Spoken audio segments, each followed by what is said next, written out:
Hola, en este video voy a hablar acerca del potencial eléctrico y la ley de Ohm. El potencial eléctrico es la cantidad de energía potencial por cantidad de carga que hay en un objeto. Su unidad en el sistema internacional son los voltios, y como podemos ver sus unidades son precisamente las de energía sobre carga. Un voltio es igual a un julio sobre coulomb, o también puede escribirse como un newton sobre coulomb por metro. Esto será útil ya que el voltaje está muy relacionado con el campo eléctrico, y como ya sabemos las unidades del campo eléctrico son newtons sobre coulomb. Para calcular la diferencia de voltaje entre dos puntos debemos recordar el teorema del trabajo y la energía. El teorema del trabajo y la energía dice que el trabajo que se ejerce sobre un cuerpo es igual al cambio en la energía de ese mismo cuerpo. Y recordando la definición de trabajo, vamos a obtener que un diferencial de trabajo es igual a una fuerza por un diferencial de distancia. O en otras palabras, el trabajo va a ser igual a la fuerza por distancia. Sin embargo, cuando la fuerza no es constante, es necesario evaluar una integral de este modo. Si tomamos justo el caso particular en el cual la fuerza es una constante, al evaluar esta integral vamos a obtener que el trabajo va a ser igual a fuerza por distancia. Esto es consistente con lo que habíamos dicho anteriormente. Lo que debemos hacer entonces es decir que el voltaje, que es el cambio de energía sobre la carga, va a ser igual a esta integral como ya habíamos visto antes, pero debe estar sobre la carga. Y ya sabemos que fuerza sobre carga es igual a campo eléctrico. De este modo, el voltaje va a ser igual a la integral del campo eléctrico por los diferenciales de distancia.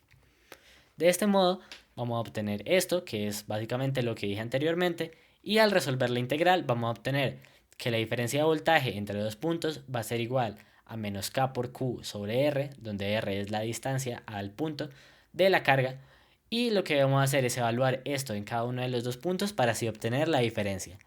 Usualmente se considera que el voltaje es cero en infinito, de que si ponemos K por Q sobre infinito, vamos a obtener cero.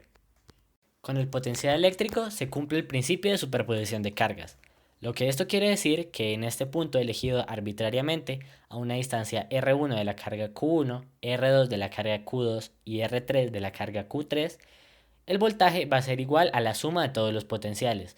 De este modo va a ser igual a la constante eléctrica por Q1 sobre R1 más Q2 sobre R2 más Q3 sobre R3.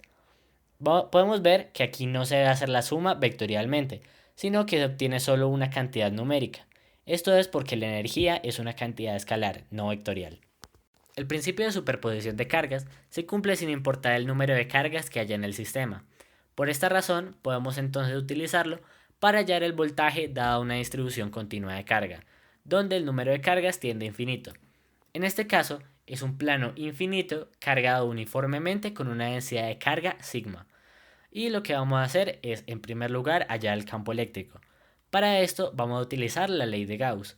Vamos a elegir una superficie que está dibujada como cilíndrica, pero realmente lo que importa es que tenga dos caras iguales y que atraviese el plano. De este modo, y si planteamos nuestra ecuación, vamos a obtener que el campo eléctrico por el área va a ser igual a la carga encerrada sobre epsilon sub 0.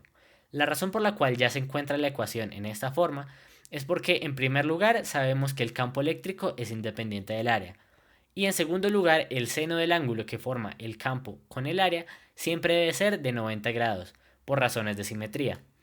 Entonces lo que vamos a hacer ahora es poner los valores de A y de Q. Y de este modo vamos a obtener que el campo por 2A' debe ser igual a sigma por A' sobre epsilon, donde A' es el área de cada una de las tapas de esta figura. Y podemos ver que este A' se encuentra acá también en la carga, porque vamos a ver que en la zona de intersección del sólido con el plano va a ser una figura cuya área va a ser justamente A'. Realizando las simplificaciones, hallaremos que el campo eléctrico en todos los puntos va a ser igual a sigma sobre 2 epsilon sub 0. Pero el problema no termina ahí, ya que lo que debemos hallar no es el campo eléctrico, es el potencial que hay. De este modo vamos a ver que el voltaje es igual a la integral del campo eléctrico por los diferenciales de área. E integrando esto vamos a hallar simplemente que es igual a sigma por x sobre 2 epsilon. Eso justamente sirve para probar que no es posible que exista este plano, ya que a mayor distancia del plano, mayor energía potencial tendrá. Y esto significaría que si un objeto está infinitamente lejos del plano, tendrá una cantidad de energía potencial infinita. y sabemos que eso no es posible, ya que en ese caso no se cumpliría la conservación de la energía. En un objeto perfectamente conductor, el voltaje en todos sus puntos es igual. Esto ocurre gracias a la ley de Ohm, la cual ya veremos luego. Sin embargo, es relevante decirlo en este punto del video porque debemos establecer un nuevo sistema de referencias. Del mismo modo que la energía potencial gravitacional se toma como cero al nivel del piso, la energía potencial eléctrica se toma como cero conectada a la Tierra. La Tierra es un buen material conductor, y entonces al conectar algo a la Tierra, su voltaje se vuelve el mismo de la Tierra. Por lo mismo que dije antes, únicamente por convención, tomamos como cero el voltaje en la Tierra, a pesar de que en realidad no lo sea. Del mismo modo que si se tiene un objeto por debajo del piso, tendría menos energía potencial gravitacional. Sin embargo, es mucho más conveniente tomar esto como cero que el infinito, ya que no podemos físicamente conectar un objeto al infinito. Ahora sí, voy a hablar más formalmente de la ley de Ohm. La ley de Ohm dice que si hay dos puntos conectados por un camino con resistencia R y existe entre ellos una diferencia de potencial eléctrico V, se va a cumplir que la diferencia de potencial va a ser igual a la corriente que circula entre los dos puntos por la resistencia. Y ahora vamos a hablar acerca de qué es la corriente eléctrica y la resistencia. La corriente eléctrica es el cambio en la cantidad de carga por cambio en el tiempo. Puede verse como la velocidad, pero lo que está cambiando en lugar de la posición es la carga. La unidad en el sistema internacional para la corriente es el amperio, y un amperio es igual a un culombio por segundo. Ahora, la resistencia eléctrica es una cantidad que tiene sentido justamente en la ley de Ohm, y se puede derivar lo que es en base a la ecuación. La resistencia es igual a la corriente eléctrica sobre el voltaje. Es decir, se mide experimentalmente cuánto voltaje se necesita para cuánta corriente y haciendo el cociente entre ambas cantidades se obtiene la resistencia. La unidad en el sistema internacional es el ohmio, también se puede escribir como ohm, y es simbolizado por la letra omega mayúscula. Un ohmio es justamente un voltio sobre amperio. En terminología de circuitos eléctricos, las resistencias se pueden ver de estas dos formas. Esto va a parecer irrelevante en este momento, ya que lo único que vamos a ver en los circuitos son estos dos símbolos, pero en circuitos más complejos es importante saber qué es cada cosa. Otro símbolo importante de los circuitos es este, una línea larga y una línea corta, que representa una batería o una fuente de voltaje. Podemos ver que el lado donde está la línea más larga es el considerado polo positivo y el otro el polo negativo. Lo que representa esto es que hay un mayor voltaje en este lado que en este otro. Ahora vamos a hablar acerca de dos formas de conectar resistencias, que por el momento son las únicas por las cuales nos tendremos que preocupar. La primera es la conexión en serie, donde la corriente debe pasar primero por una resistencia y luego por la otra. La resistencia total se calcula entonces como la suma de ambas resistencias, y esto es porque como debe pasar por ambas resistencias, se puede considerar que esto es todo un solo material conductor. Y el segundo caso, o la segunda forma de conectar resistencias, es en paralelo, donde la corriente puede pasar o por una o por la otra. Esto entonces se calcula como la resistencia total es igual a 1 sobre R1 más 1 sobre R2. Y esto parece una fórmula muy rara, pero la justificación detrás de esto es que el voltaje, es decir, I por R, debe ser igual por este camino o por este camino. Y como están separados por estas esquinas, no se puede decir que realmente sean materiales conductores iguales. Es decir, pasa una corriente por R1 diferente a la corriente que pasa por R2. Sin embargo, la corriente total se puede calcular como el voltaje sobre el resultado de esta operación. Como dije anteriormente, hay algunos circuitos que no podemos resolver.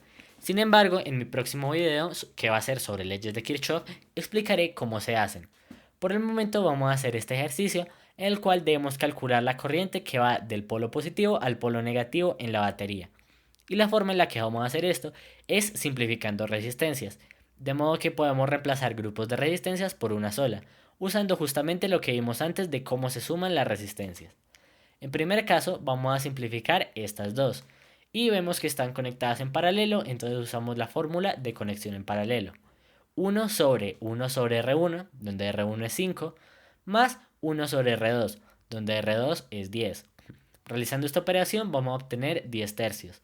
Entonces el sistema va a ser equivalente a este que aparece acá. Y este sistema podemos aún simplificarlo más ahora con este grupo de resistencias para así obtener, ahora como están conectadas en serie, que la resistencia va a ser la suma de ambas y va a ser entonces 160 tercios. El siguiente sistema es así. Y ahora uno puede decir que ya son solo resistencias conectadas en paralelo. Pero antes debemos ver esta parte de acá. Aquí vemos solo una resistencia de 10 ohmios. Sin embargo, lo que no estamos considerando es que a partir de este punto la corriente puede tomar tres caminos. Uno hacia arriba, otro hacia el lado y otro hacia este otro lado. Entonces lo que vamos a hacer es usualmente aplicar la ley de la resistencia y así obtendríamos esto. Y el resultado final va a ser que la resistencia efectiva es cero. Pero debemos entender este resultado correctamente. Lo que dice esto es que siempre que la corriente pueda tomar un camino por el cual no hay resistencia, va a tomar ese en lugar del camino por el cual sí hay resistencia. Si tomase este camino, vamos a ver que igual terminaría en este punto. Sin embargo, puede llegar a este punto siguiendo solamente el camino de la derecha. Y como habría menos resistencia, entonces la corriente nunca va a pasar por esta resistencia de acá. Entonces podemos eliminarla. Y lo siguiente que vamos a encontrar, reordenando también las conexiones, eso es perfectamente posible, que tenemos una conexión en paralelo y una conexión en serie. Para la conexión en paralelo vamos a ver que la resistencia es igual a 1 sobre 3 sobre 160 más 1 sobre 30 y eso es igual a 96 quintos. Y sin ver cómo se vería gráficamente, podemos simplemente sumar 96 quintos con 20 y así obtenemos la resistencia efectiva del sistema, que son 196 sobre 5. Y ahora vamos a aplicar la ley de Ohm, donde dice que el voltaje, 200 voltios, es igual a la resistencia, 196 quintos, por la corriente eléctrica. Y ya resolviendo esta ecuación para la corriente eléctrica, vamos a hallar que es igual a 250 sobre 49 amperios. Para finalizar, quiero recalcar muy fuertemente que esto solo se cumple para ciertos tipos de sistemas. En particular en aquellos en los cuales las corrientes solo pueden tomar un camino y solo hay un generador de corriente. Para ejercicios más avanzados hay que usar, como ya dije antes, las leyes de Kirchhoff. Sin embargo, estas leyes son largas y por tanto les voy a dedicar un video únicamente a ellas.